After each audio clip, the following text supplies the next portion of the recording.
(44화) 줄거리. 양이 등이 제갈량의 금난개로 위연의 반란을 수습하고 총나라는 동호와의 우위를 다진다. 위나라 조예는 궁시를 짓는 등 큰 역사로 백성들과 신하들을 괴롭히는데 요동에 있는 공소년의 반란 소식이 들려오자 사마이가 출진해 평정한다. 재위 6년 만에 어린 아들 조방을 두고 조예가 병사하고 모든 권력은 조상에게로 돌아가는데 이에 병을 핑계로 두문불출하던 사마이와 두 아들은 조상이 성을 비운 사이 정강석화와 같은 기세로 권력을 장악하고 조상 일족을 멸족한다.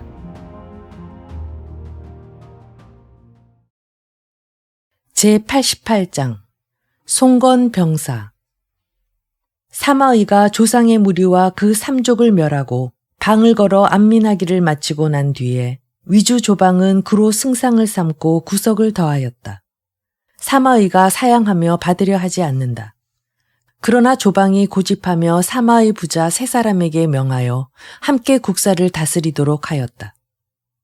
사마의가 문득 상기한다. 비록 조상의 일족을 모두 주살했다 하더라도 아직도 하우페가 옹주 등지를 수비하고 있다. 조상과 연계된 친족이 만약 돌연히 반란을 일으키면 어찌 방비하겠느냐. 반드시 대처해야겠구나.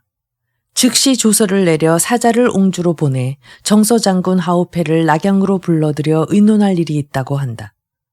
하우페가 이를 듣고 크게 놀라 곧 휘하의 삼천 군사를 이끌고 반란을 일으킨다. 옹주를 지키는 자사 곽해가 하우페의 반란을 전해 듣고 즉각 휘하 병력을 이끌고 와서 하우페와 교전한다.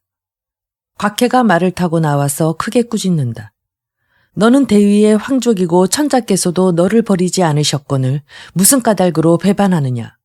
하우페도 욕한다. 내 조부께서는 국가에 많은 공훈을 세우셨지만 이제 사마이는 무슨 사람이기에 우리 조시종족을 멸하고 나를 치려하느냐. 조만간 틀림없이 제위를 찬탈할 것이니 내가 대의를 위해 역적을 토벌하는 것인데 어찌 반란이겠느냐. 곽해가 크게 노하여 창을 꼬나지고 곧바로 하우페에게 달려든다. 하우페도 칼을 휘두르며 말을 몰아 맞서러 달려나온다. 싸움이 10합을 넘기지 못하고 곽해가 패주하니 하우페가 뒤쫓는다. 그런데 갑자기 후군에서 함성이 울리는지라 하우페가 급히 말을 돌려가니 진태가 군사를 이끌고 달려온다. 하우페가 대패하여 달아나서 병력 태반을 잃는다. 깊이 생각해도 아무런 계책이 없자 마침내 한중으로 달아나서 후주에게 투항한다. 누군가 이를 강유에게 알리니 강유가 마음속으로 아직 믿지 못하고 사람을 시켜 직접 실상을 살피게 한 뒤에야 성으로 들어오게 지시한다. 하우페가 인사를 마치고 소리내어 울며 지난 일을 고하니 강유가 말한다. 지난날 미자가 주나라로 가서 망고의 이름을 전하게 됐소. 공께서 능히 한나라 황실을 바로잡는다면 고인에게 부끄럽지 않을 것이요. 곧 연애를 베풀어 대한다. 강유가 연애 자리에서 묻는다. 이제 사마의 부자가 대권을 장악했으니 우리나라를 넘보지 않겠소. 늙은 역적이 이제 막 역모를 꾸민지라 아직은 나라 밖까지 넘볼 틈이 없을 것이오. 그러나 위나라에 새로 나타난 두 사람이 있는데 이제 한창 묘령의 나이오. 만약 그들이 병마를 지휘하게 되면 참으로 오와 촉에 큰 우환이 될 것이오. 그 두 사람이 누구요? 한 사람은 현재 비서랑의 직위에 있는데 영천 장사 출신으로 성은 종, 이름은 회, 자는 사계요. 태부 종효의 아들로서 어려서부터 담력과 지혜를 갖추었소. 종효가 일찍이 두 아들을 데리고 문제를 아련한 적이 있소. 그때 종혜가 7살이고 그 형 종육은 8살이었소. 종육이 황제를 뵙자 두려워서 식은땀을 얼굴 가득 흘렸소. 문제가 종육에게 경이 어째서 땀을 흘리는가 하고 물으니 벌벌 떨리며 두려워서 땀이 마치 국물처럼 나옵니다. 라고 답했소. 문제가 종혜에게 경은 어째서 땀을 흘리지 않는가 하고 물으니 그가 벌벌 떨리고 오싹한지라 땀이 감히 나오지 못합니다. 라고 답했소. 문제가 그를 매우 기특하게 여겼소. 잃고 조금 자라자 병서를 읽기를 즐겨 도략을 깊이 깨우쳤소. 사마의와 장제 모두 그 재능을 칭찬했소. 또 한 사람은 현재 농리의 지위에 있는데 의양 출신이고 그 성은 등, 이름은 애, 자는 사제요. 유년 시절에 아버지를 잃었지만 평소 큰 뜻을 품고 높은 산과 큰 못을 볼 때마다 늘 마음속으로 계책을 세우고 손으로 가리키며 어느 곳에 병력을 주둔해야 하는지, 어느 곳에 군량을 쌓아야 하는지, 어느 곳에 매복해야 하는지 말하곤 했소. 사람들 모두 그를 비웃었으나 사마의마는 그 재능을 기특하다 여기더니 마침내 군사기밀을 맡겼소. 등에는 그 사람됨이 말을 더듬어서 매번 사물을 아랠 때마다 에에 소리를 내니 사마의가 농담으로 경이 에에라고 말하는데 대체 등에가 몇이나 있는 것이요? 라고 물으니 등에가 봉이요 봉이요 말하여도 봉은 한 마리인 것과 같습니다. 라고 답했소. 그 성질이 민첩한 것이 대저 이와 같소. 이 두 사람은 참으로 두려워할 만하오. 강유가 웃으며 말한다. 그깟 젖먹이들이야 어찌 좋게 언급하겠소. 이에 강유가 하오페를 데리고 성도로 가서 후주를 아련한다. 강유가 상조한다. 사마의가 조상을 모살하고 하오페를 속이니 하오페가 이 때문에 투항했습니다. 이제 바로 사마의 부자가 권력을 전행하고 조방이 유약하니 위나라가 위태로워질 것입니다. 신이 한중에 수년을 머물러 병력은 정예하고 군량은 풍족합니다. 신이 바라옵건대 군대를 거느리고 즉시 하오페를 향도관으로 삼아 중원으로 진격하여 한나라 황실을 중흥함으로써 폐하의 은혜에 보답하고 승상의 유지를 계승하겠나이다. 상서령 비위가 간언한다. 근자의 장왕과 동윤이 잇따라 세상을 떠서 내치를 맡을 사람이 없습니다. 강유는 시기를 기다려야지 가볍게 움직여서는 아니 됩니다. 그렇지 않소. 인생이란 하얀 망아지가 삽시간에 작은 틈새를 지나가는 것처럼 빨라서 이렇게 세월을 지어나면 언제 중원을 회복하겠소. 비위가 다시 말한다. 손자가 말하기를 지피지기 백전백승이라 했소. 우리 모두는 승상과 몹시 차이가 나는데 승상도 중원을 회복한 적이 없거늘 하물며 우리가 어찌하겠소. 내가 농상에 오래 있어 봐서 강인들의 마음을 잘 알고 있소. 이제 강인들과 연결하여 원군으로 삼으면 설령 중원을 되찾지 못하더라도 농소를 빼앗아 가질 수 있소. 후주가 말한다. 경이 위나라를 정벌할 결심이 섰다면 진충간력하여 절대로 예기를 무너뜨리지 말고 짐의 명을 버리지 마시오. 이에 강유가 천자의 직서를 받들어 조정을 떠나 하오페와 함께 한중으로 질러가서 출병을 토의한다. 강유가 말한다. 먼저 사자를 강인들의 땅으로 보내어 동맹을 맺은 뒤 서평으로 나가서 옹주로 접근해야겠소. 먼저 국산 아래에 2개 성을 쌓고 군사를 배치하여 수비함으로써 기각지세를 이루겠소. 우리가 군량과 마초를 청구에 운반하고 승상의 옛 전술을 따라 차례차례 진병할 것이오. 이에 8월에 먼저 총나라 장수 고왕과 이음에게 함께 군사 1만 5천을 주어서 국산 앞으로 가서 2개 성을 쌓게 한다. 고안이 동쪽 성을 지키고 이음이 서쪽 성을 지킨다. 재빨리 세작이 옹주자사 곽해에게 알린다. 곽해가 낙양에 이를 알리는 한편 부장 진태에게 군사 5만을 주어서 국산으로 가서 총나라 군사와 교전하게 한다. 고안과 이흠이 각각 1군을 이끌고 출격하지만 병력이 적어서 막지 못하고 성 안으로 퇴각한다. 진태가 군사들에게 사면을 포위하여 공격하게 하고 병력을 동원하여 한중의 군량 수송로를 차단한다. 고안과 이음이 성 안에서 군량이 모자란다. 곽해가 직접 병력을 이끌고 도착하여 지세를 살피더니 흔연히 기뻐한다. 그가 군영으로 돌아와 진태와 토의하며 말한다. 이 성은 산세가 높아서 틀림없이 물이 부족할 것이니 성을 나와야만 물을 얻을 수 있어. 상류를 끊으면 촉병들이 모조리 목말라 죽을 것이요. 곧 군사들에게 뚝을 쌓아서 상류를 막게 한다. 성 안에 과연 물이 바닥난다. 이음이 군사를 이끌고 성을 나와서 물을 얻으려 하지만 옹주 병사들이 포위하니 심히 위급해진다. 구안도 성 안에서 물이 떨어지자 이음과 합세하여 군사를 이끌고 성을 나온다. 군사를 한데 모아 크게 한참 싸우지만 다시 패전하여 성으로 들어간다. 군사들이 마실 물이 없으니 구안이 이음에게 말한다. 강도독의 군사가 여태 오지 않으니 무슨 까닭인지 모르겠소. 제가 목숨을 걸고 뚫고 나가서 구원을 청하겠소. 곧 수십 기를 이끌고 성문을 열고 달려나간다. 옹주 병사들이 사면을 포위하자 이흠이 죽을 각오로 충돌하여 겨우 탈출한다. 빠져나간 사람은 이흠 홀로인데 몸에 중상을 입었고 나머지 모두 난전 중에 죽었다. 이날 밤 북풍이 크게 불고 먹구름이 몰려오더니 하늘에서 큰 눈이 내린다. 이에 성 안의 촉병들이 군량을 나누고 눈을 녹여 먹는다. 한편 이음이 두터운 포위를 뚫고 나가서 서산의 지름길로 이틀을 가다가 강유의 인마들과 마주친다.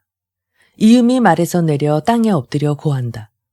국산의 두 성은 모두 위나라 군사에게 포위당하고 물길이 끊어졌습니다. 다행히 하늘에서 눈이 내린 덕분에 눈을 녹여 잠시 버틸 수 있겠지만 몹시 위급합니다. 강유가 말한다. 내가 구원을 일부러 늦춘 것이 아니오. 강족의 군사들이 아직 오지 않은 탓에 착오가 생긴 것이오. 곧 사람을 시켜 이음을 서천으로 데려가 요양하게 한다. 강유가 하오페에게 묻는다. 강병들이 아직 오지 않았는데 위병들이 국산을 몹시 위급하게 포위했소. 장군의 고견은 어떻소? 강병들이 국산에 오기를 기다리다간 두 성 모두 함락될 것이오. 내 생각에 옹주 군사들이 모조리 국산을 치러 왔을 것이오. 옹주성은 틀림없이 텅 비었을 테니 장군께서 군사를 이끌고 우두산으로 질러가서 옹주의 배후를 습격하시오. 각회와 진태가 반드시 옹주를 구원하러 돌아갈 테니 국산의 포위는 저절로 풀릴 것이오. 강유가 크게 기뻐하며 말한다. 이 계책이 최선이오. 이에 강유가 군사를 이끌고 우두산 쪽으로 간다. 한편 진태는 이음이 성을 탈출한 것을 보고 각회에게 말한다. 이음이 강유에게 이곳이 위급한 것을 고하면 강유는 우리 대군이 모두 국산에 있다고 여기고 틀림없이 우두산으로 질러가서 우리 배후를 습격할 것입니다. 장군께서 일군을 이끌고 가서 도수를 점령하여 촉병들의 군량 수송로를 단절하십시오. 제가 군사의 절반을 이끌고 우두산으로 달려가서 그들을 공격하겠습니다. 촉병은 그들의 양도가 끊긴 것을 알면 반드시 저절로 물러갈 것입니다. 각회가 이를 따라 곧 일군을 이끌고 몰래 도수를 점령하러 간다. 진태가 일군을 이끌고 우두산으로 질러간다. 한편 강유의 군사가 우두산에 이르자 갑자기 선두부대에서 함성이 인다. 위나라 군사가 앞길을 가로막았다는 것이다. 강유가 황망히 앞으로 와서 바라보니 진태가 크게 호통친다. 내가 우리 옹주를 습격하려 하지만 내가 기다린 지 오래다. 강유가 노하여 창을 꺼내지고 진태에게 달려든다. 진태도 칼을 휘두르며 맞선다. 싸운 지 3합도 안 되어 진태가 패주한다. 강유가 군사를 지휘하여 엄습한다. 옹주 군사가 퇴각하여 산 정상에 진친다. 강유가 군사를 거두어 우두산 아래에 진친다. 강유가 매일 군사들을 시켜 도전하지만 승부를 가르지 못한다. 하오페가 강유에게 말한다. 이곳은 오래 머물 것이 못되오. 매일 교전에도 승부를 가르지 못하니 이것은 바로 우리 군사를 유인하는 계책일 뿐이오. 틀림없이 다른 음모가 있어. 잠시 퇴각하여 좋은 계책을 짜는 것만 못하오. 이렇게 말하는 사이 급보가 날라든다. 각회가 일군을 이끌고 도수를 점령하여 식량 수송로를 끊었다는 것이다. 강유가 크게 놀라 급히 하오페에게 명하여 먼저 퇴각하라고 한다. 강유가 후미를 엄호한다. 진태가 군사를 나눠 5갈래로 추격한다. 강유가 홀로 오로가 합쳐지는 곳을 막아 지켜서 위나라 군사를 저지한다. 이에 진태가 군사들을 산 위로 올려보내서 화살과 돌을 비오듯이 퍼붓는다. 강유가 급히 도수까지 퇴각하자 곽해가 군사를 이끌고 달려든다. 강유가 군사를 이끌고 이리저리 오가며 공격하지만 위나라 군사가 갈 길을 차단하여 철통같이 포위한다. 강유가 사투하여 뚫고 나오지만 군사들 태반을 잃고 양평간으로 급히 퇴각한다. 그런데 앞쪽에서 일군이 달려든다. 선두의 대장이 말을 몰아 칼을 비껴들고 나온다. 선두대장의 생김새는 얼굴이 둥글고 귀가 크고 입이 네모지고 입술이 두껍다. 왼쪽 눈 아래에 검은 혹이 났고 혹 위에 검은 털이 수십 개 자랐으니 바로 사마의의 맏아들 표기장군 사마사다. 원래 강유가 옹주를 공격할 때 곽해가 조종에 급보했다. 이에 위나라 임금이 사마의와 상의한 끝에 사마의가 장자 사마사를 보내어 군사 5만을 이끌고 옹주로 가서 싸움을 돕게 했다. 사마사는 곽해가 총나라 군사를 격퇴하자 총나라 군세를 약하다 여겨 도중에 공격했다. 양평관까지 바로 추격하자 강유가 공명에게서 전수받은 연노법으로 양쪽의 연노 100여 장을 매복하여 쇠뇌 한 장으로 화살 10발을 연사한다. 화살은 모두 독화살이다. 양쪽에서 연노로 일제히 사격하자 선두대열에서 화살에 맞아 죽는 사람들이 부지기수다. 사마사가 난군 속에서 겨우 목숨을 구하여 되돌아간다. 한편 국산의 성안에서 총나라 장수 고환은 구원병이 오지 않자 성문을 열고 위나라에 투항한다. 강유가 군사 수만을 잃고 패잔병을 거느리고 한중으로 돌아가 주둔한다. 사마사는 낙양으로 돌아간다. 가평 3년 가을 8월에 이르러 사마의가 병이 들어 점점 위중해지자 두 아들을 침상으로 불러 부탁한다. 내가 위나라를 섬긴 지 여러 해이고 관직이 태부에 이르니 인신의 지위로서 극에 달했다. 사람들 모두 내게 다른 뜻이 있다고 의심하니 나는 늘 두려운 마음을 품었다. 내가 죽은 뒤에도 너희 두 사람은 국정을 잘 처리하거라. 신중하고 신중할지어다. 말을 마치고 사망한다. 장자 사마사와 차자 사마소 두 사람이 위나라 임금 조방에게 이를 알린다. 조방이 두터운 예로서 장례를 치르게 한다. 또한 크게 포상하고 시호를 추중한다. 사마사를 대장군 총령상서 기밀대사로 봉하고 사마사를 표기상장군으로 봉한다. 한편 오나라 임금 송곤에게 먼저 태자 손등이 있었는데 서부인의 소생이다. 그가 오나라 저고 4년에 사망하자 차자 소나를 태자로 세우니 낭양왕 부인의 소생이다. 소나가 금공주와 화목하지 못하여 공주가 참소하니 송곤이 그를 패했다. 소나가 씨름하고 한탄하다가 죽었다. 다시 삼자 손량을 태자로 삼으니 바로 반부인의 소생이다. 이때 육손과 제갈근이 모두 죽고 일체의 크고 작은 사무는 모두 제갈각에게 맡겨졌다. 태화 원년 가을 8월 초하루에 갑자기 큰 바람이 불고 강과 바다가 범람하여 평지가 수심 8척의 물에 잠긴다. 오나라 군주가 그전에 계속 심어놓았던 소나무와 잣나무가 모조리 뿌리 뽑혀 건업성의 남문밖까지 날려와서 길 위에 거꾸로 박혔다. 송곤이 이 때문에 놀라서 병이 생겼다. 그해 8월 중에 병세가 위중해져 태부 제갈각과 대사마 여대를 침상으로 불러 뒷일을 부탁한다. 부탁을 마치고 흉서한다. 재위한 지 24년 나이 71세다. 촉한 연이 15년의 일이다. 후세에 누군가 시를 지었다. 자줏빛 수염과 파란 눈의 영웅이라 일컬으니 능히 신하들로 하여금 충성을 다하게 만드네. 24년 동안 대업을 일으키니 강동의 용과 호랑이가 털을 잡네.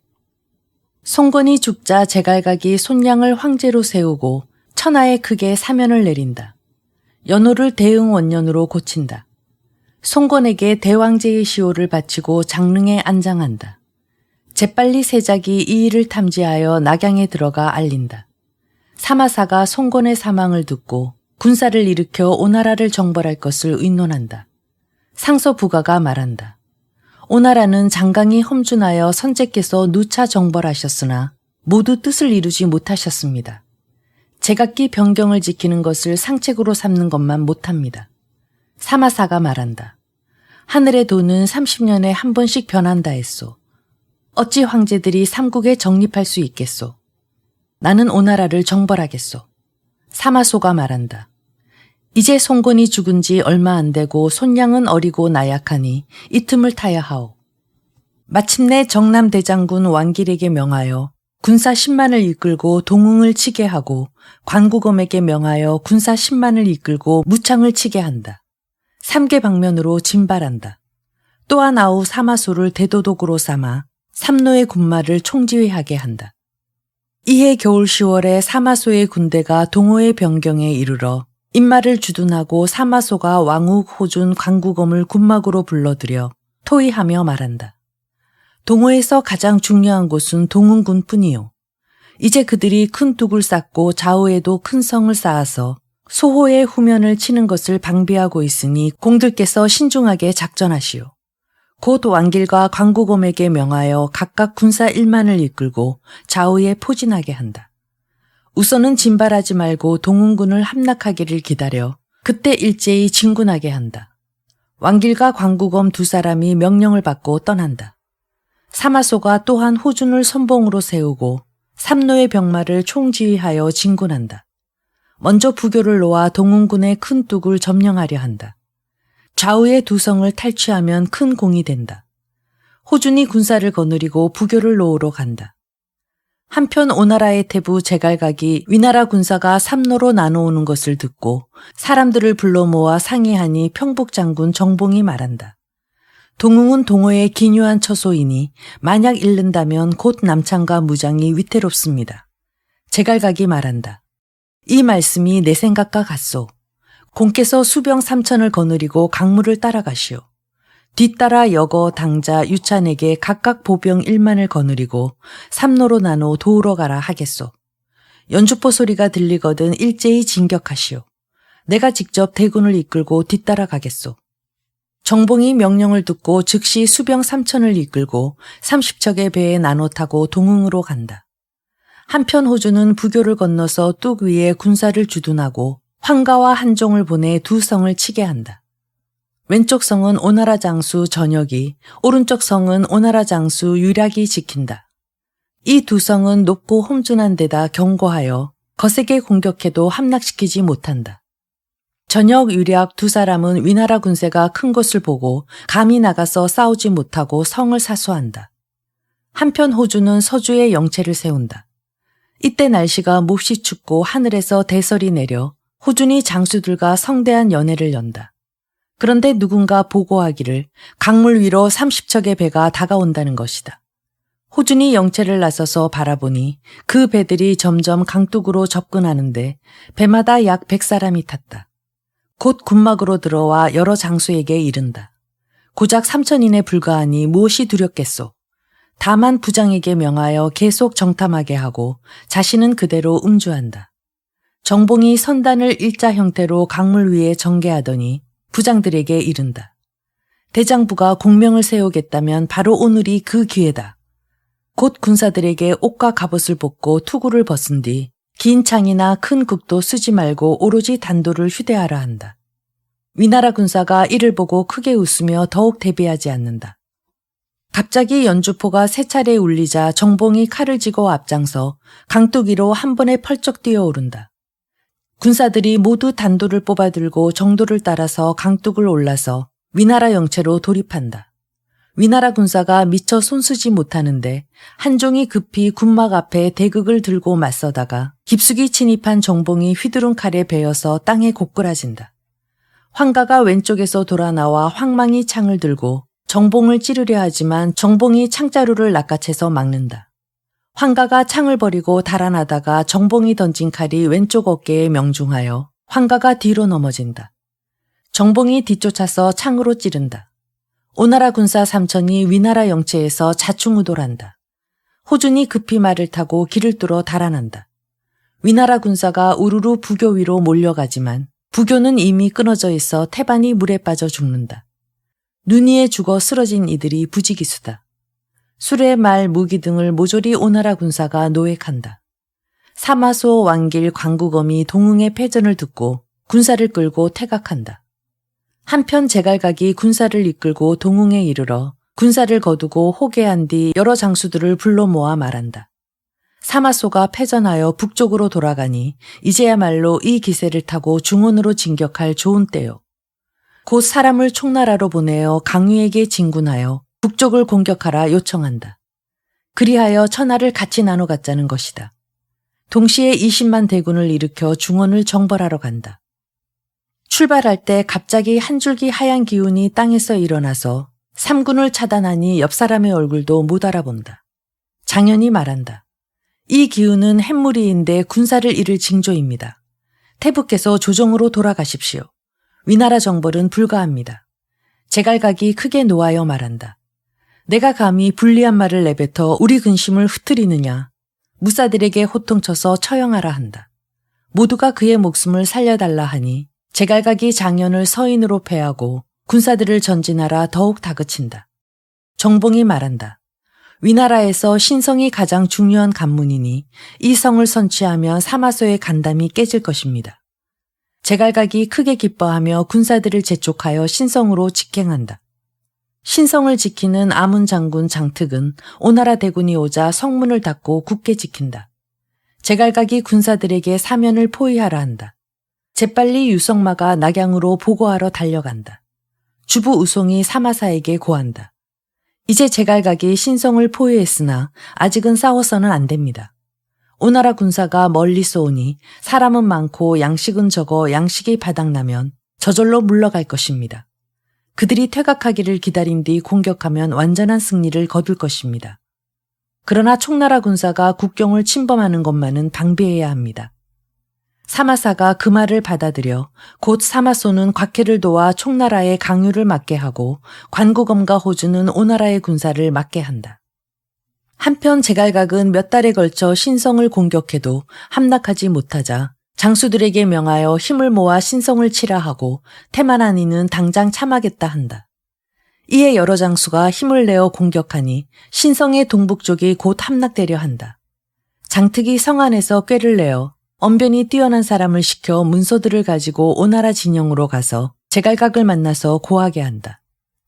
위나라 법에 따르면 적인들이 성을 포위했을 때 성을 지키는 장수가 100일을 굳게 지키고 아무 구원병이 오지 않아서 성을 나가 적에게 항복하면 그 가족에게 죄를 연자하지 않습니다. 이제 장군께서 성을 포위한 지 벌써 90여일이니 바라옵건대 며칠만 사정을 봐주시면 저희 주장께서 군사와 백성을 모두 이끌고 성을 나와 투항하겠습니다. 이제 먼저 이 문서들을 바칩니다. 제갈각이 이를 깊이 믿어 군사를 거둬들이고 성을 공격하지 않는다. 알고 보니 장특이 완병지계로서 속여서 오나라 군사를 물러나게 만든 것이다. 곧 성 안의 가옥의 일부를 떼어내어 성벽의 파손된 부분을 보수하더니 성 위로 올라가 크게 꾸짖는다. 우리 성 안에 아직도 반년치 식량이 있거늘 어찌 배반하여 오나라의 개가 되겠느냐. 끝까지 싸우는데 이제 거칠 것이 없구나. 제갈각이 크게 노하여 군사들을 다그쳐 공성한다. 성 아래로 어지러이 화살이 날아드는데 제갈각의 얼굴에 한 발이 명중하여 말에서 고꾸라져 떨어진다. 여러 장수가 구원하여 일으켜 영체로 돌아가지만 금창이 터진다. 게다가 날씨가 몹시 더워 군사들에게 병이 많다. 제갈각이 금창이 조금 낮자 군사들을 다그쳐 공성하려 한다. 영체를 관리하는 관리가 고한다. 사람들마다 모두 병이 들었는데 어찌 능히 싸우겠습니까? 제갈각이 크게 노하여 말한다. 군사들이 병들었다고 다시 입에 올리는 이는 처형하겠다. 군사들이 이를 듣고 도주하는 이가 무수하다. 그런데 도독체림이 휘하의 군사를 이끌고 위나라로 귀순한다. 제갈각이 크게 놀라 직접 말을 타고 각 영체를 둘러보니 과연 군사들의 얼굴색이 누렇게 떠있고 사람마다 병색이 완연하다. 마침내 군사를 이끌고 오나라로 돌아간다. 재빨리 세작이 관구검에게 알린다. 제갈각이 몹시 부끄러워 병을 핑계로 조정에 나가지 않는다. 오나라 군주 손양이 직접 그 집으로 거동하여 문안하니 문무관료가 모두 와서 아련한다. 제갈각은 사람들의 의논을 두려워하여 먼저 관리들의 과실을 캐내어 과실이 가벼우면 변방으로 유배하고 무거우면 목을 잘라 사람들에게 보인다. 이에 내외 관료들이 벌벌 떨지 않는 이가 없다. 또한 신복장수 장약과 주운을 시켜 어린 군을 통제하게 하여 아조로 삼는다. 한편 손주는 자가 자원인데 바로 송견의 아우 손종의 증손자 송공의 아들이다. 송곤이 생전에 그를 몹시 아껴 어린 군마를 장악하게 했었다. 이제 듣자니 제갈각이 장약과 주운더러 어린 군을 장악하게 하여 그의 권한을 빼앗아 마음속으로 크게 노한다. 태상경 등윤이 평소에 제갈각과 사이가 벌어져 있었는데 이 틈을 타서 손준에게 말한다. 제갈각이 권력을 전행하여 방자하고 모질어 공경들을 살해하니 장차 신하답지 못한 마음을 품을 것이요. 공께서 종실에 속하셨는데 어찌 조속히 그를 도모하지 않으시오. 내가 그런 마음을 품은 지 오래요. 이제 당장 천자께 상주하여 교지를 내려 그를 주살하라 하겠소. 이에 손준과 등윤이 오나라 군주 손양을 만나러 들어가 몰래 그 일을 상주한다. 손양이 말한다. 짐이 그 사람을 볼 때도 몹시 공포스럽소. 늘 그를 제거할 마음을 품고 있으나 아직 좋은 기회를 잡지 못했소. 이제 경들이 참으로 충의를 가졌으니 은밀히 그를 도모하시오. 등인이 말한다. 폐하께서 자리를 마련하여 제갈각을 부르고 몰래 무사들을 장막 뒤에 두십시오. 술잔을 던지는 것을 신호로 그 자리에서 죽여서 후안을 근절하소서. 손냥이 이를 따른다. 한편 제갈각은 패전하여 조정을 돌아온 뒤 병을 핑계로 집안에 머무는데 심신이 흐릿하다. 어느 날 중당을 마침 나서는데 한 사람이 상복을 입고 들어온다.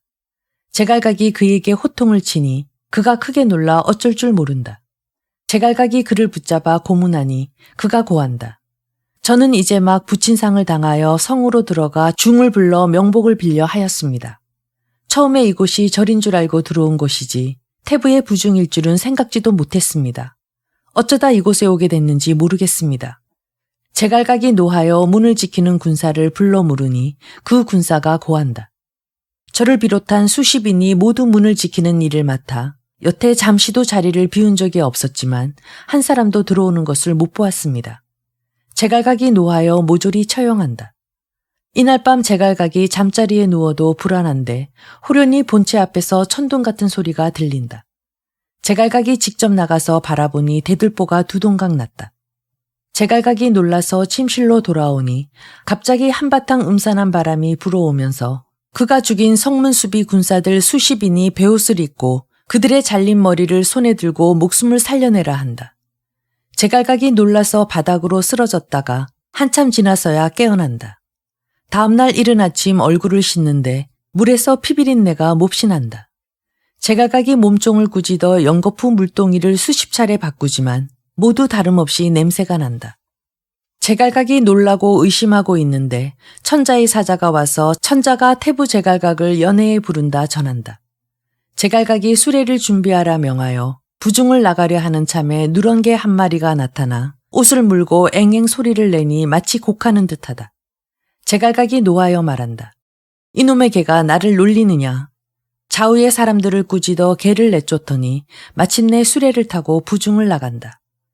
그런데 몇 걸음 못 가서 수레 앞에 한 줄기 하얀 기운이 땅에서 솟아나와 마치 하얀 비단이 하늘을 찌르는 듯이 날아간다. 제갈각이 몹시 놀라고 괴이하게 여긴다. 신복장수 장약이 수레 앞으로 나와서 은밀히 고한다. 오늘 궁중에서 열리는 연회가 좋은 일인지 나쁜 일인지 아직 알 수 없으니 주공께서 함부로 들어가지 마십시오. 제갈각이 이 말을 듣고 수레를 돌리라 명하는데 10걸음 남짓을 못 가서 손중과 등윤이 말을 타고 수레 앞으로 와서 말한다. 태부께서 무슨 까닭으로 돌아가시오. 갑자기 복통이 생겨서 천자를 아련할 수 없겠소. 등윤이 말한다. 조정에서는 태부께서 전장에서 돌아온 뒤 여태 얼굴을 본 적이 없어 일부러 연회를 열어 초대하고 아울러 대사를 의논하려 한 것이오. 태부께서 좀 불편하시더라도 참고 함께 갑시다.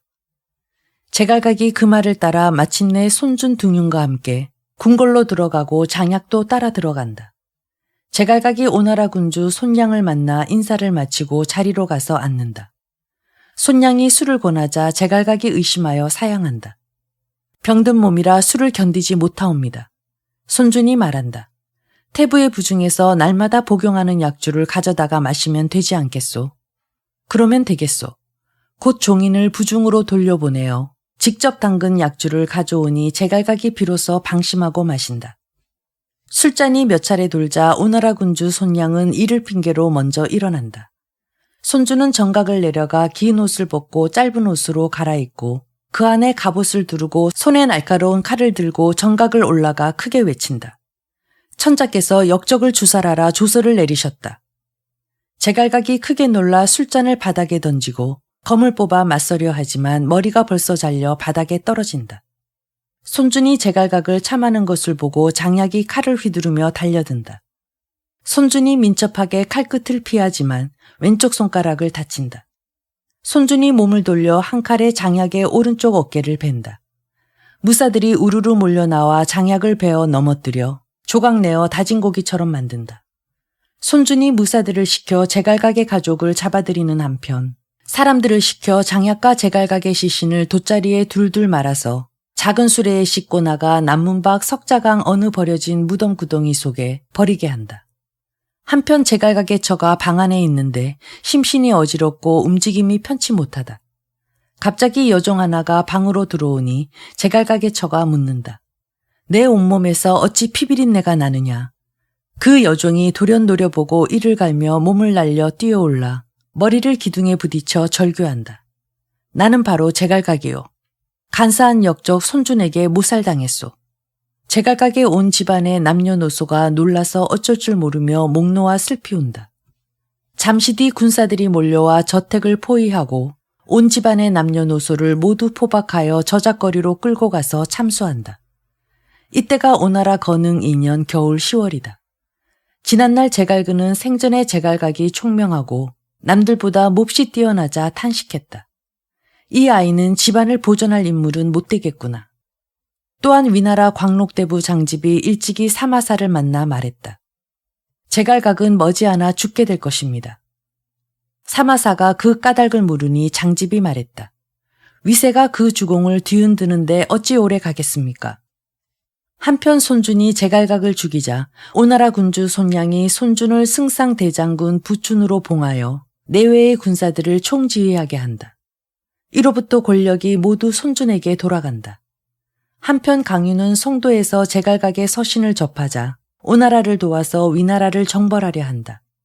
곧 조종으로 들어가 후주에게 다시 대군을 일으켜 북쪽으로 중원을 정벌할 것을 주청한다.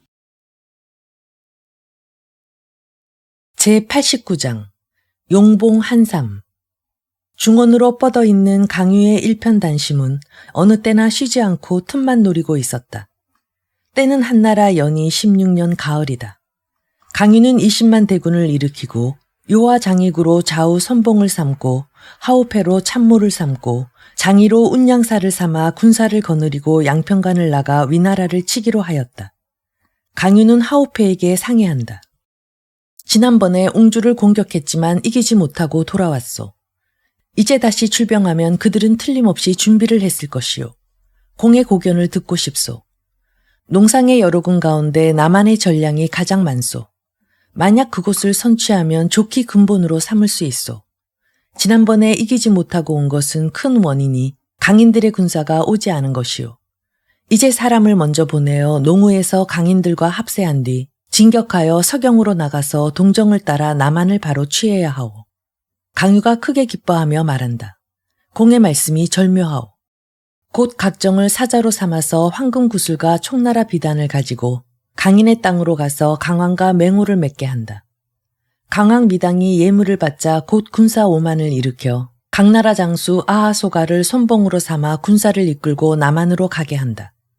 위나라 좌장군 곽해가 이를 듣고 낙양에 급보한다. 사마사가 여러 장수에게 묻는다. 누가 용감히 총나라 군사를 대적하러 가겠소? 보국장군 서질이 말한다. 제가 가겠습니다.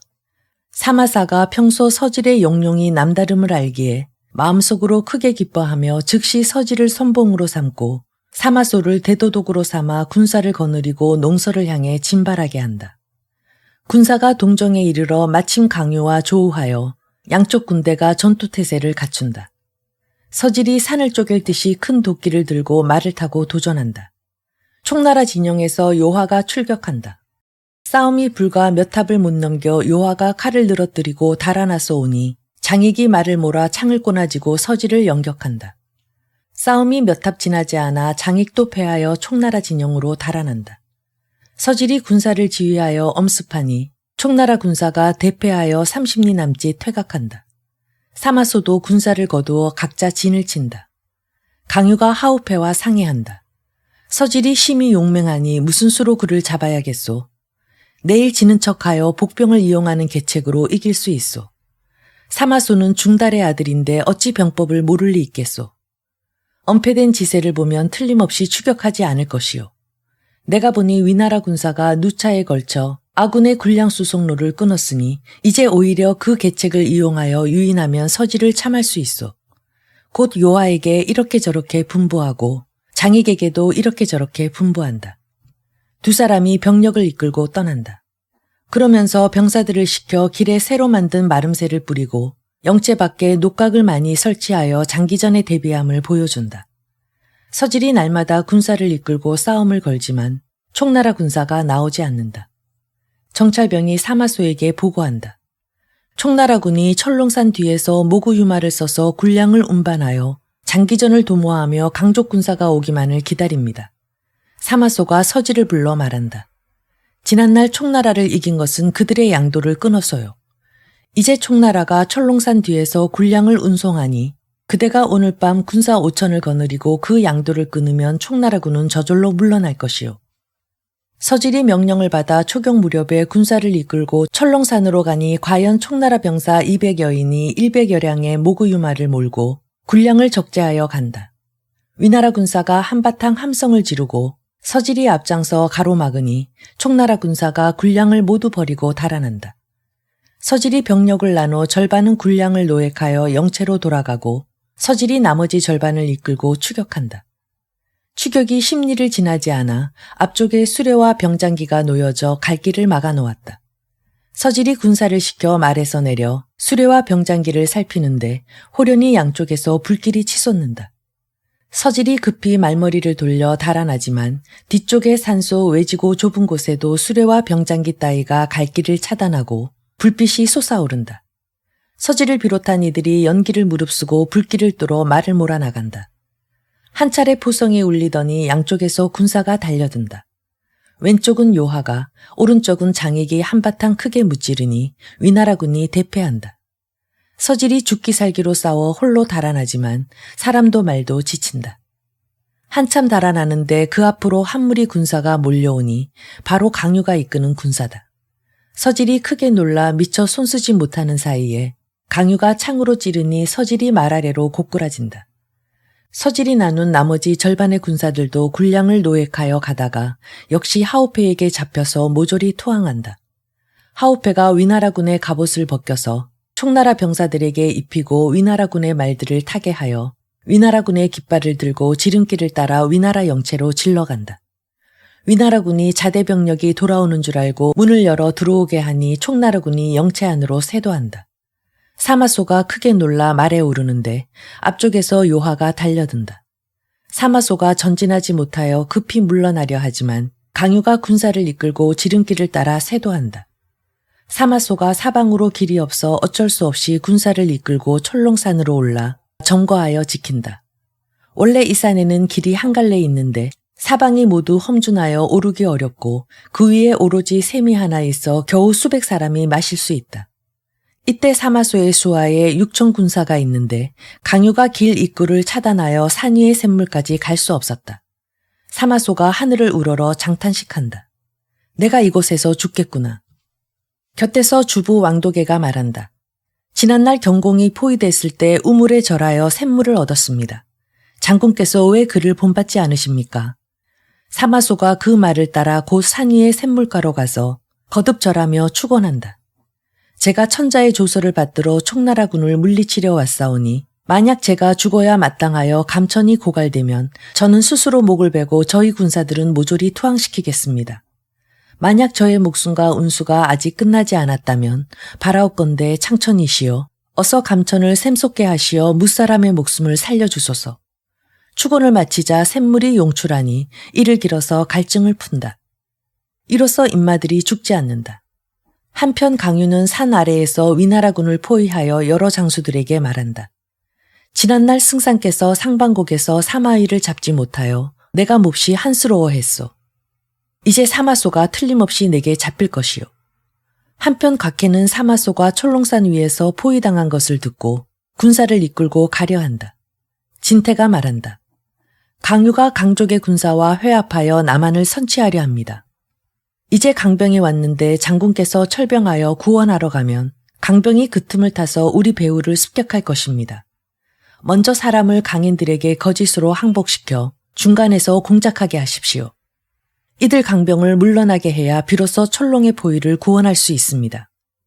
각해가 이를 따라 곧 진태를 시켜 군사 5천을 이끌고 강왕의 영체로 가게 한다. 진태가 갑옷을 풀고 들어가 눈물 흘리며 강왕에게 절을 올리고 말한다. 각해가 망령되게 스스로를 크게 높이고 늘 저를 죽일 마음을 품은지라 토항하러 왔습니다. 각해 군중의 허시를 제가 모두 압니다. 오늘 밤 일군을 이끌고 영체를 습격하러 가기만 하면 성공할 수 있습니다. 군사를 이끌고 위나라 영체로 가면 그 안에서 내응할 것입니다.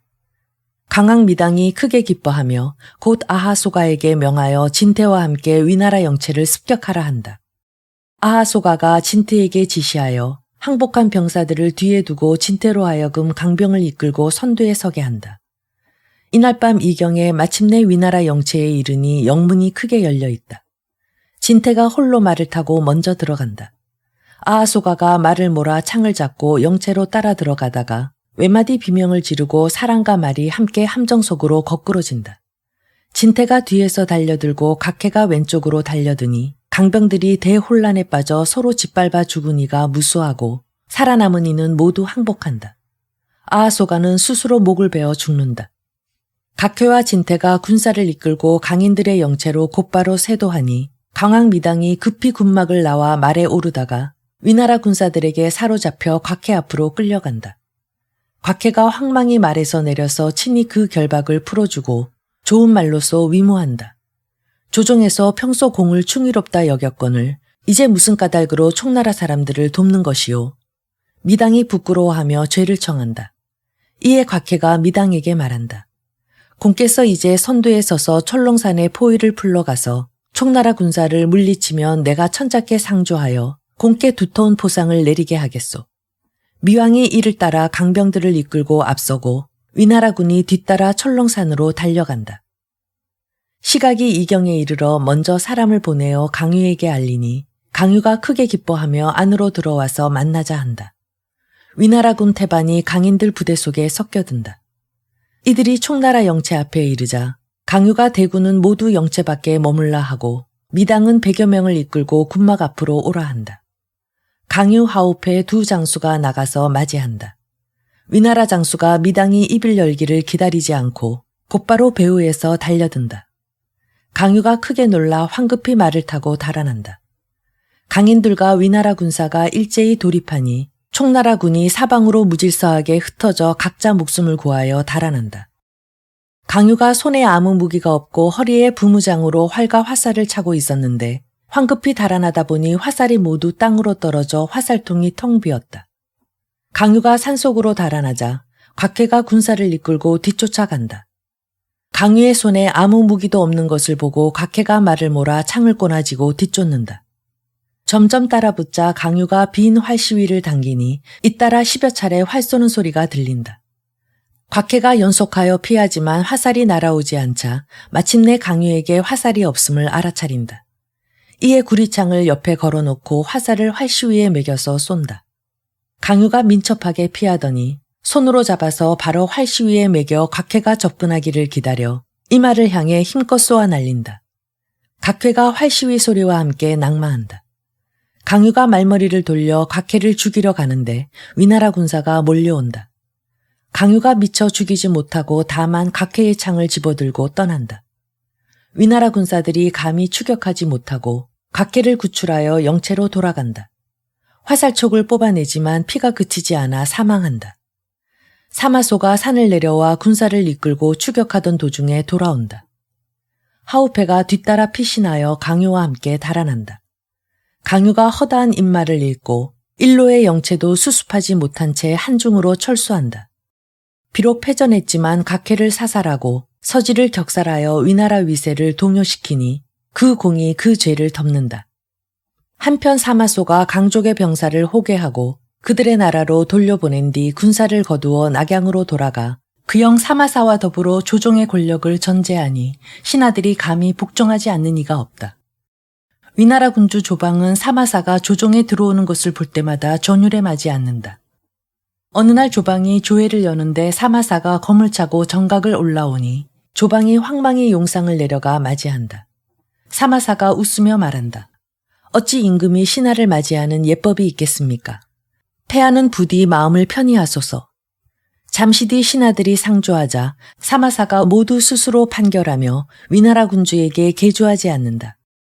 얼마 뒤 사마사가 물러가며 거만하게 정각을 내려가 수레를 타고 나가는데 앞뒤로 옹이하는 이들이 적어도 수천 사람은 된다.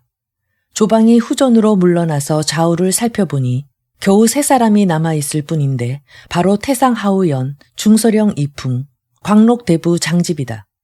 장집은 황후의 부친이요 조방의 장인이다. 조방이 근시들을 꾸짖어 내쫓더니 세 사람과 함께 밀실로 가서 상의한다. 조방이 장집의 손을 잡고 곡하며 말한다. 사마사가 짐을 어린애 보듯하고 백간을 초계처럼 여기니 종묘사직이 조만간 그자에게 넘어가고 말겠소. 말을 마치고 크게 곡한다. 이풍이 아랜다. 폐하, 걱정하지 마소서. 신이 비록 제주없사오나 바라옵건대 폐하의 밝은 조소를 받아 사방의 영웅들을 모아 이 역적을 없애겠나이다. 하우연이 아랜다. 신의 형 하우패가 총나라에 귀순한 것은 사마 형제가 모해할까 두려워한 까닭일 뿐이옵니다. 이제 이 도적을 제거하면 신의 형은 틀림없이 돌아올 것이옵니다. 신이 바로 국가의 오랜 친척이온데 어찌 감히 저 간사한 역적이 나라를 어지럽히는 것을 좌시하겠습니까? 조방이 말한다. 다만 능히 할 수 없을까 두려울 따름이오. 세 사람이 곡하며 아랜다. 신들이 맹세코 동심으로 역적을 토벌하여 폐하의 성은에 보답하겠나이다. 조방이 용과 봉황이 수노인 적삼 용봉 한 삼을 벗더니 손가락 끝을 깨물어 피로써 조서를 써서 장집에게 주며 부탁한다. 짐의 조부 무왕제께서 동승을 주살할 수 있었던 것은 무릇 동승이 기밀을 지키지 못해서였소. 경들은 반드시 삼가고 신중하여 결코 바깥으로 누설됨이 없게 하시오. 이풍이 말한다. 폐하께서 어찌 이런 불리한 말씀을 하시옵니까? 신들이 어찌 동승의 무리와 같겠으며 사마사가 어찌 감히 무왕제와 같겠습니까? 폐하께서 걱정하지 마소서. 세 사람이 조방에게 고별하고 나와서 동화문 좌측에 이르자 마침 사마사가 검을 차고 오고 그를 따라오는 이들이 수백인데 모두 병기를 가지고 있다. 세 사람이 길가에 서니 사마사가 묻는다. 세 분의 태궐이 어찌 이리 늦으시오? 이풍이 말한다. 성상께서 궁정에서 책을 읽으셔서 저희 세 사람이 시독했을 뿐입니다. 무슨 책을 보셨소? 하나라, 상나라, 주나라 3대의 책입니다. 성상께서 그 책을 읽으시고 무슨 고사를 물으셨소? 천자께서 물으신 것은 이윤이 어떻게 상나라를 위하고 주공이 어떻게 섭정하였는가입니다. 저희 모두 아뢰기를 이제 사마 대장군이 바로 이윤과 주공 같은 분이라 했습니다. 사마사가 비웃는다. 너희가 어찌 나를 이윤과 주공에 비하겠느냐. 마음속으로 나를 왕만과 동탁이라고 손가락질하겠지. 세 사람이 모두 말한다. 저희 세 사람이 모두 장군 문화의 사람인데 어찌 그럴 리가 있겠습니까?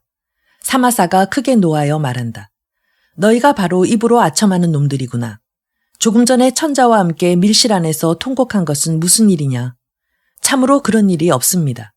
사마사가 질타한다. 너희 세 사람이 눈물을 흘려 아직도 눈이 빨갛거늘 어찌 자백을 거부하느냐?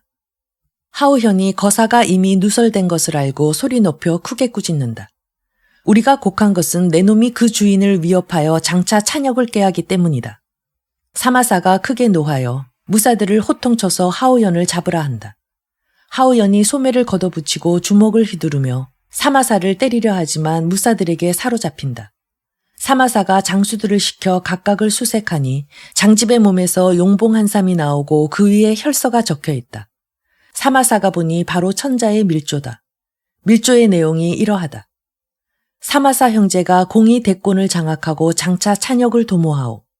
군주의 명령을 행하는 것들도 모두 짐의 뜻이 아니오. 각부의 관병과 장사들은 다 함께 충의를 받들어 역신을 토멸하여 사직을 바로 잡으시오. 공을 이루는 날에 벼슬과 상을 크게 내릴 것이오. 사마사가 읽고 나서 벌컥 크게 노하여 말한다. 알고 보니 너희가 음모를 꾸며 우리 형제를 해치려 했구나. 참으로 용서하기 어렵구나. 즉시 영을 내려 세 사람을 저자에서 요참하고 그 삼족을 멸하라 한다. 세 사람이 그래도 욕을 멈추지 않는다. 동시에 이르러서 치아가 모두 얻어맞아 빠져서 그 소리를 알아듣기 어렵건만 세 사람이 수차례 욕설을 퍼부으며 죽는다. 사마사가 곧바로 후궁으로 들어간다. 위나라 군주 조방이 마침 장왕후와 이 일을 상의하고 있는데 황후가 말한다. 궁정 안에 지켜보고 엿듣는 눈과 귀가 잠옷 많은데 만일 이 일이 누설되면 반드시 소첩이 연루될 것입니다. 조방이 말한다. 짐은 그럴 뜻이 없소. 사마사가 소매에서 용봉 한 삼을 꺼내어 바닥에 던지며 말한다. 이것은 누가 쓴 것입니까? 조방의 혼이 하늘 밖으로 날아가고 백이 구천으로 흩어져 벌벌 떨며 답한다. 이것은 모두 타인이 핍박하여 쓴 것이오. 짐이 어찌 감히 이런 마음을 품겠소. 대신을 반역이라고 함부로 무고하면 무슨 죄를 줘야 마땅하겠습니까? 조방이 무릎 꿇고 고한다. 짐도 함께 죄를 지었소. 대장군께서 용서해 주기를 바라오. 폐하, 일어나십시오. 국법을 아직 폐할 수 없습니다. 곧 장항우를 가리키며 말한다. 장집의 딸이니 제거해야 마땅하옵니다. 조방이 크게 울며 살려달라 애원하지만 사마사가 듣지 않고 좌우의 장수들에게 소리쳐서 장항우를 끌고 나가서 동화문 안에 이르러 하얀 비단끈으로 목을 졸라 죽인다. 다음날 사마사가 신하들을 크게 모아 말한다. 지금의 주상이 황운무도하고 경망스럽기가 창호와 가까우며 참언을 듣고 믿어 현명한 사람이 벼슬길에 오르는 길을 막았소. 그 죄가 한나라의 창읍보다 심하니 천하를 다스릴 수 없소. 내가 삼가 이윤과 각강의 법을 본받아 따로 세임금을 옹립함으로써 사직을 보존하고 천하를 안정되게 하려는데 어떻겠소? 사람들 모두 응답한다. 대장군께서 아윤과 각강의 사례를 행함은 이른바 하늘의 뜻에 응하고 민심을 따름인데 누가 감히 명을 거역하겠습니까? 사마사가 곧 많은 관리를 이끌고 영령궁으로 들어가 태우에게 보고하니 태우가 말한다. 대장군은 누구를 임금으로 세우고 싶소? 신이 살펴보건대 팽성왕 조고가 총명하고 인자롭고 효성스러우니 가히 천하의 주인이 될 만합니다. 팽성왕은 이 늙은 몸의 숙부인데 이제 임금이 된다면 내가 어찌해야겠소? 현재 고기양공 조모는 문왕제의 손자로 이 사람이 온화하고 공경하며 겸양하니 옹립할 만하오. 경을 비롯한 대신들이 천천히 상의하시오. 누군가 상주한다. 태우의 말씀이 옳습니다. 어서 그분을 옹립해야 합니다. 사람들이 바라보니 사마사의 종숙 사마부다.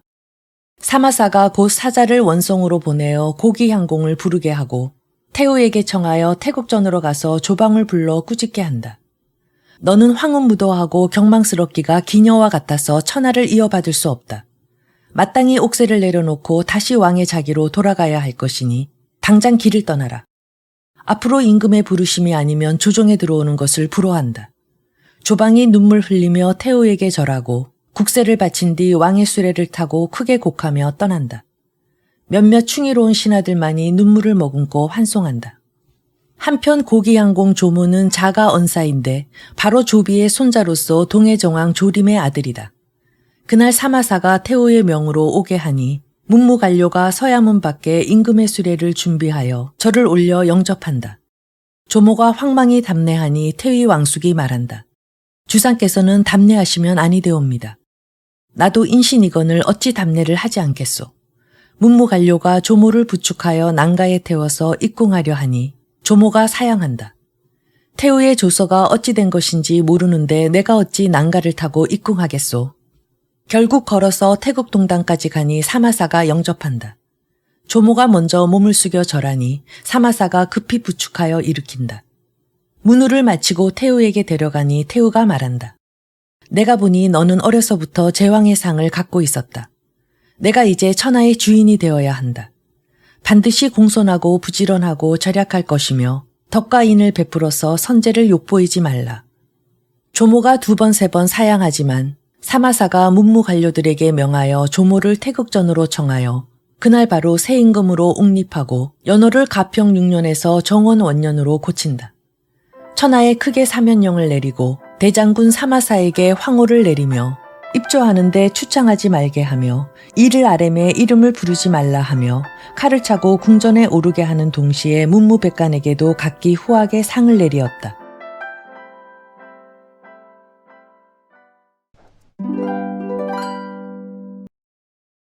삼국지 인물열전 18 사마의 삼국지 최후의 승자 위나라를 삼킨 위나라의 신하 사마의는 위나라의 조조, 조비, 조의, 조방을 섬긴 관료로 서진 왕조 시조가 되는 인물입니다.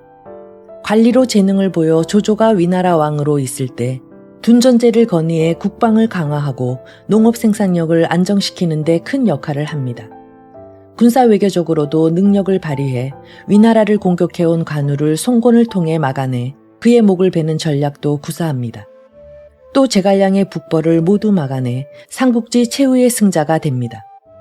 사마시 집안은 한나라 명문가로 조상 사마왕은 유방을 도와 한나라를 세운 개국공신이었고 사마의의 아버지 사마방은 오늘날의 서울시장격인 경조윤을 지냈습니다.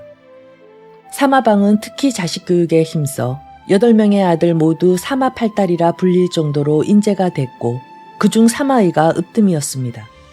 사마의는 총명함과 지략, 학문적 소양이 빼어나 유교적 가치를 가슴에 간직했고 어지러운 나라를 걱정하는 인물로 성장합니다.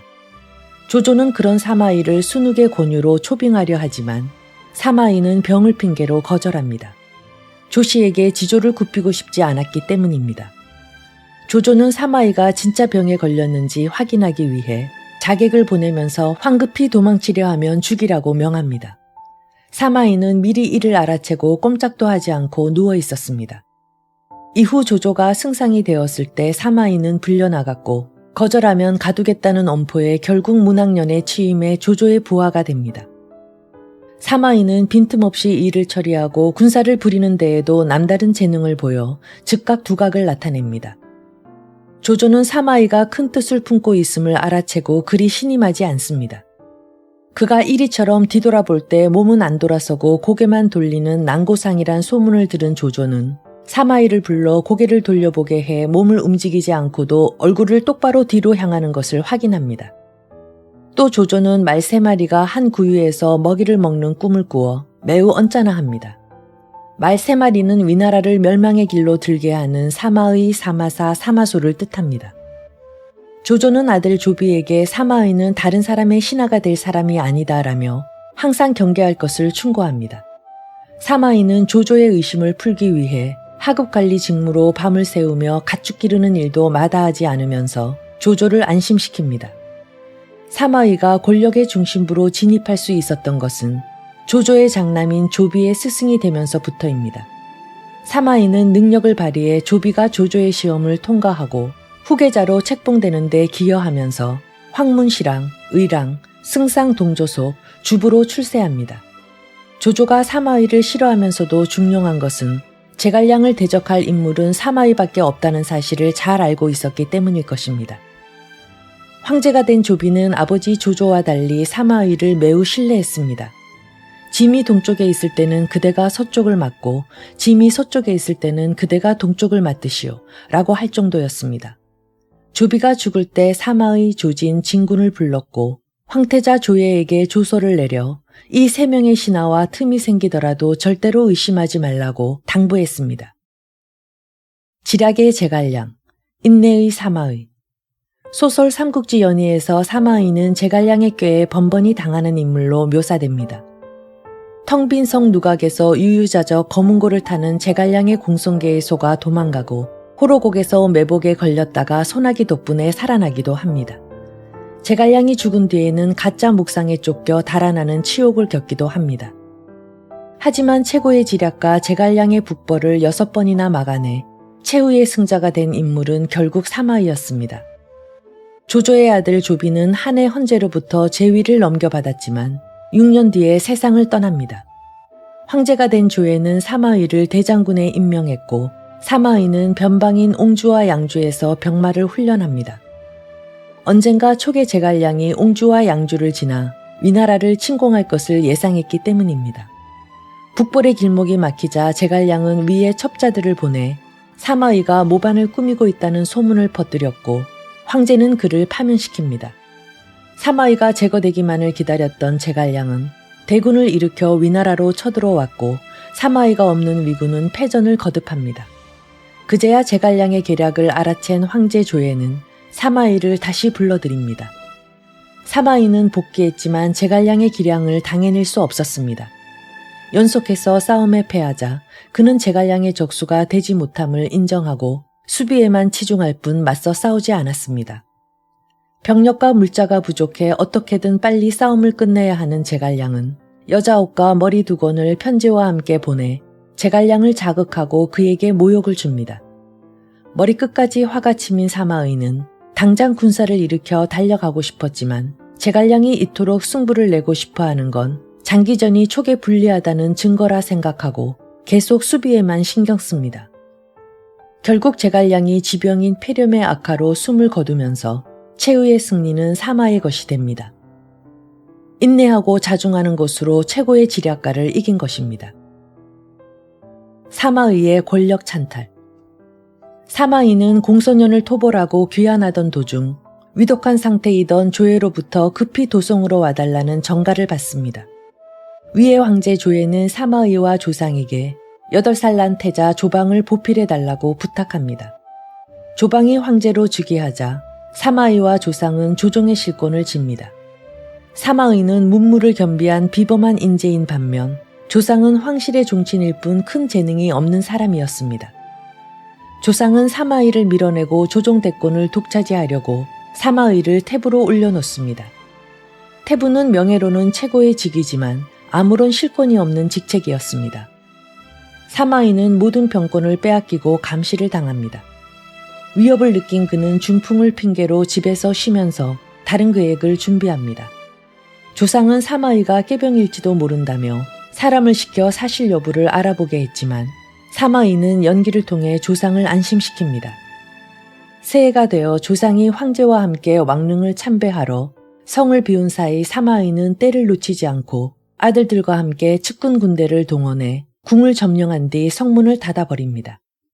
그리곤 직급을 버리면 살려준다며 조상을 회유해 조상 스스로 무장을 풀게 한 뒤 누명을 씌워 조상과 그의 가족, 측근을 모두 몰살해 권력을 장악합니다. 사마의가 승상이 되어 위나라 군정 대권을 모두 장악하면서 위나라는 사마시 집안으로 넘어갑니다.